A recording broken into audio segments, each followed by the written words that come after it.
ښې چارې دوستانو، تاسو سره بیا زه یم زمری. نن زه غواړم د طبیعت په باره لږ څه ووایم. طبیعت زموږ او ستاسو د انسانانو په ژوند کې او د حیواناتو ډېر مهم رول لري، ځکه چې د طبیعت څخه موږ هر شی اخلو. اوبه، لرګی، غوښه، یعنې تازه هوا، ډېر مثالونه یې شته دوستانو. خو موږ متاسفانه په خپله طبیعت ته بیرته څه نه ورکوو. یو مثال، زو یو پارک ته کینو، ښه مجلس کوو، مجلس نه وروسته هر شی همالته پرېږدو، بوتلونه، پلاستیکونه، کاغذونه او شیان. دا یو ډېر خراب مثال د نوی نسل دپاره دوستانو.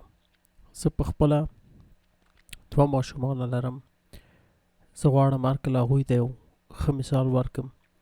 که چیرې موږ پارک کې یا د باندې داسې ګرځو، که چیرې یو بوتل پروت وي، زه هر کله وایم د هغې یعنې یو لوبه په شانتې ورته دا غواړم وښیم، ورته وایم دا بوتل بچی راواخله، هغلته سطل ته هغې ځای کې باید واچوو.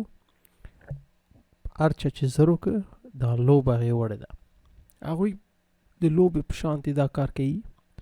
اما دا یو وروسته عادت کېږي، دا پسته به یې په قدر هم پوه شي او دا هغوی به بیا همداسې خپل بل نسل ته هم دا کارونه زده کوي.